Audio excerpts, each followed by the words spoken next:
So it is related to agriculture finance. तो agriculture finance से related यहां पर जो जानकारी थी वो हमने ऑलरेडी पहले पढ़ रही थी यहां पर पीएसएल के बारे में जब हमने बात की थी, यानी कि प्रायोरिटी सेक्टर लेंडिंग के जब हम टारगेट्स की बात कर रहे थे तो मैंने आपको बताया था कि हमारे पास 18% का सब टारगेट रहता है प्रायोरिटी सेक्टर लेंडिंग में एग्रीकल्चर से रिलेटेड। 18% ऑफ द एएनबीसी और सीईओबीई that is adjusted net bank credit and CEOBE that is credit equivalent of off balance sheet exposure, इसका 18% आपको यहां पर मेंटेन करना पड़ता है।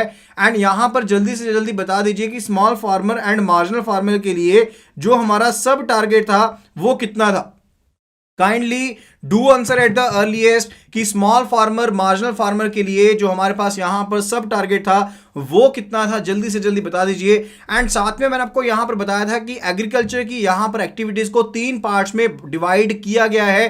One, it is related to the direct agriculture and further it is related to what it first of all it is related to the farm credit, जिसमें हम direct agriculture and further allied activities के बारे में बात करते हैं, to the individuals and further to the जो भी हमारे पास कॉर्पोरेट्स हैं उनके बारे में। एंड फॉर द सेकंड जो कैटेगरी थी that is related to agriculture infrastructure. Third जो कैटेगरी है that is related to agriculture ancillary services, जो भी एंसिलरी सर्विस है उनके बारे में मैंने आपको यहां पर बताया था कि जो भी एंसिलरी सर्विस यहां पर प्रोवाइड की जाती हैं उनसे रिलेटेड डाटा जो है आपके साथ यहां पर मैंने शेयर किया था।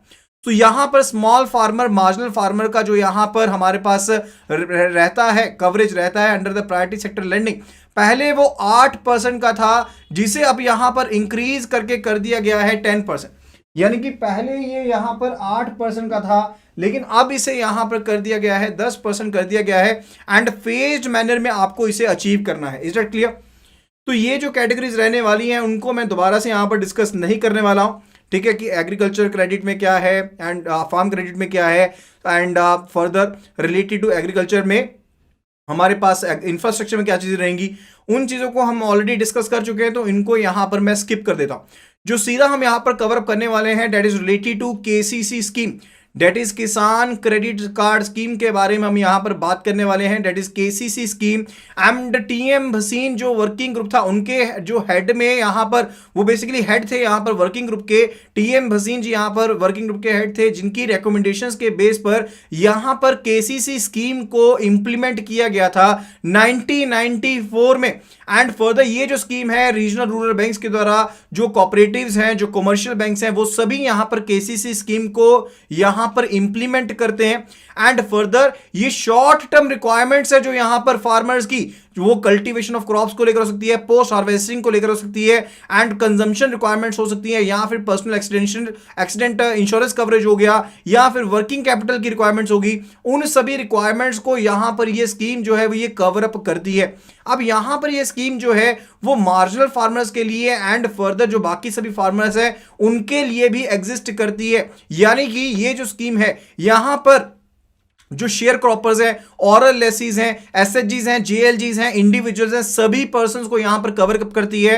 एंड ये स्कीम जो है वो वर्किंग क्रेडिट कंपोनेंट जो है उसको तो कवर करती है, साथ ही साथ जो टर्म कंपोनेंट है उसको भी कवर करती है, यानी कि जो लोन है यहां पर वो वर्किंग कैपिटल की फॉर्म में या फिर टर्म लोन की फॉर्म में या कंपोजिट लोन की फॉर्म में भी दिया जा सकता है। कंपोजिट लोन का मतलब है कि जिसमें कुछ एक पार्ट जो है वो टर्म लोन की फॉर्म में रहेगा एंड कुछ एक पार्ट जो है वो वर्किंग कैपिटल की फॉर्म में रहेगा। लेकिन यहां पर आपको बता देना चाहता हूं कि जहां पर ये वर्किंग कैपिटल टर्म लोन की फॉर्म में ये दिया जाता है दोनों अकाउंट्स को अलग अलग यहां पर ओपन किया जाता है, क्योंकि यहां पर सबवेंशन यानी कि इंटरेस्ट की माफी यहां पर गवर्नमेंट की तरफ से अवेलेबल रहती है in the case of KCC.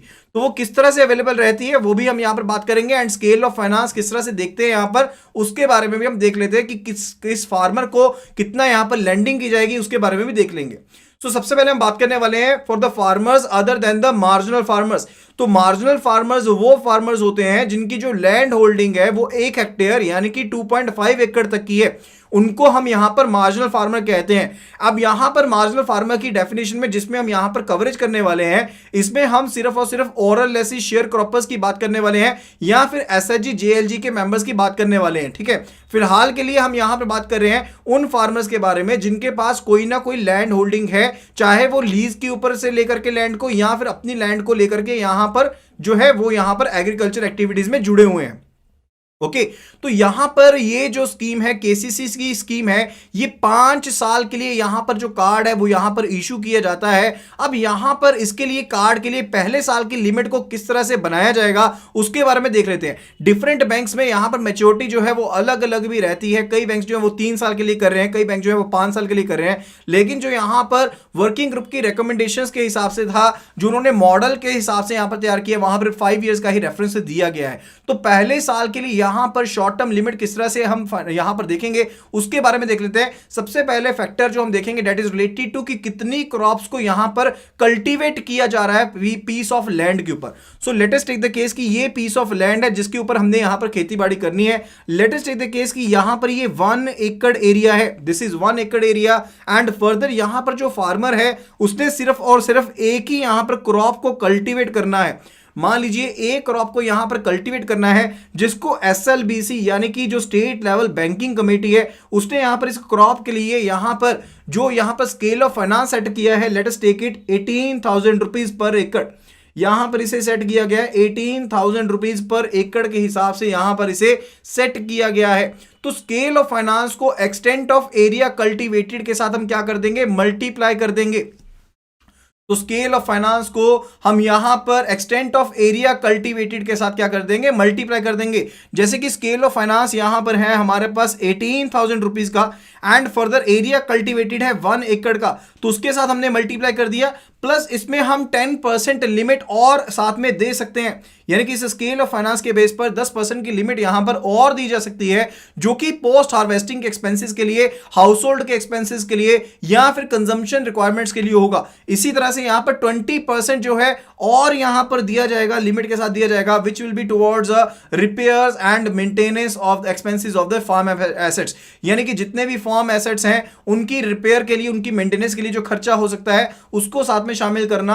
And further इसी तरह से अगर क्रॉप इंश्योरेंस करवानी है या फिर पर्सनल एक्सीडेंटल इंश्योरेंस स्कीम के अंडर कवरेज करवानी है, एसेट इंश्योरेंस करवानी है, उन सभी के लिए 20% से अलग से जो हिस्सेदारी है वो यहां पर साथ में जोड़ी जाती है। यानी कि टोटल जो लोन यहां पर सैंक्शन किया जाएगा पहले साल के लिए, जो लिमिट बनेगी that will B 18,000 into 1 plus 10% plus 20%, यानी कि 30% पार्ट जो है वो यहां पर ऐड कर दिया जाएगा। एंड ये जो 10% 20% कंपोनेंट ऐड होगा ये पहले कंपोनेंट का ऐड होगा, यानी कि ये वाले कंपोनेंट का ऐड होगा। ठीक है, 18,000 यानी कि यहां पर हो गया हमारे पास 18,000 प्लस यहां पर 10% ऑफ 18,000 जो है हमारे पास वो हो गया यहां पर 1800 प्लस अगर 20% कैलकुलेट करके देखते हैं तो वो हमारे पास हो गया यहां पर 3600। तो यहां पर इन तीनों को हम ऐड अप कर देंगे and that will be the limit which will B sanctioned for the very first year. तो पहले साल के लिए जो लिमिट यहां पर सैंक्शन होने वाली है that will be over here 18,000 plus 1800 plus 3600 that is equal to 23,400, that is equal to 23,400। And further यहां पर ये जो लिमिट रहती है ये स्टेप अप लिमिट की फॉर्म में दी जाती है, यानी कि जो पूरा का पूरा लोन है वो एक बार में सैंक्शन नहीं किया जाता। एंड फर्दर अगर जो फार्मर है वो अपने अकाउंट को रेगुलर रखता है तो अगले 5 साल के लिए जो लिमिट है वो दर बदर यहां पर 10% इंक्रीज होती जाएगी।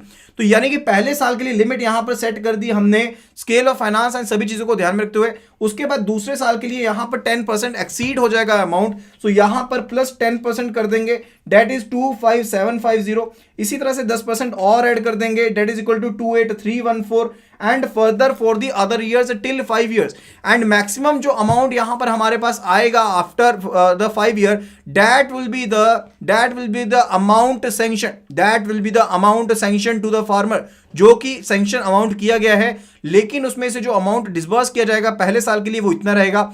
अगर उसका अकाउंट रेगुलर रहता है तो दूसरे साल में यहां पर जो अमाउंट है वो यहां पर इतना हो जाएगा। इसी तरह से और सालों में यहां पर बढ़ता जाएगा। Is that clear? तो पहले साल के लिए जो अमाउंट है वो यहां पर स्केल ऑफ फाइनेंस के हिसाब से सेट कर लिया जाता है, प्लस उसमें 10% ऐड कर दिया जाता है toward the post harvest house hold या फिर जो कंजम्पशन नीड्स होती है उनको दे करते हुए 20% यहां पर एसेट की मेंटेनेंस के लिए, रिपेयर के लिए, पीआईएस के लिए, इंश्योरेंस के लिए, क्रॉप इंश्योरेंस के लिए ऐड अप कर दिया जाता है। एंड फर्दर पहले साल के आपके पास अमाउंट बन जाता है। दूसरे साल के केस में यहां पर आपके पास limit for subsequent second and subsequent years, पहले साल की जो लिमिट थी उसमें 10% का अमाउंट ऐड कर दिया जाता है, तो दूसरे तीसरे चौथे साल में 10% हम अमाउंट ऐड करते जाएंगे and further that will B sanction. And further यहां पर ये तो वर्किंग कैपिटल पार्ट हो गया, यहां पर नीड बेस्ड जो भी यहां पर जरूरत है डायरेक्ट एग्रीकल्चर के लिए, यानी कि आपके एग्रीकल्चर एक्टिविटीज के लिए या फिर अलाइड एग्रीकल्चर एक्टिविटीज के लिए, उसके लिए टर्म लोन सैंक्शन भी किया जा सकता है। यानी कि साथ में यहां पर इन्वेस्टमेंट क्रेडिट की फॉर्म में यहां पर जो टर्म लोन का कंपोनेंट है वो भी यहां पर सैंक्शन किया जा सकता है। Is that clear? ये चीज क्लियर होगी यहां पर। And that is related to more than one crop in an year. तो यहां पर मैं आपको बता देता हूं, जैसे कि मान लीजिए कि यहां पर जो फार्मर है वो यहां पर 2 एकड़ लैंड को यहां पर कल्टीवेट कर रहा है। कितने लैंड को? 2 एकड़ लैंड को यहां पर जो फार्मर है वो कल्टीवेट कर रहा है। एंड फर्दर इसमें 2 यहां पर जो क्रॉप्स हैं वो लगाई जा रही हैं, 2 क्रॉप्स लगाई जा रही हैं, crop A and further second crop लगाई जा रही है crop B. And scale of finance इस क्रॉप का है 18,000 एंड इस क्रॉप का है 17,000। तो पहले साल के लिए लिमिट कितनी होगी? जल्दी से जल्दी यहां पर बता दीजिए, जल्दी से जल्दी यहां पर बता दीजिए। देखिए यहां पर ये कंसेप्चुअल क्लैरिटी होनी बहुत ज्यादा जरूरी है। ये सिर्फ और सिर्फ आपको एग्जाम टाइम पर यहां पर तैयारी नहीं करवाती है, साथ के साथ आपको प्रैक्टिकल एक्सपोजर भी मिलता है रिलेटेड टू क्रेडिट।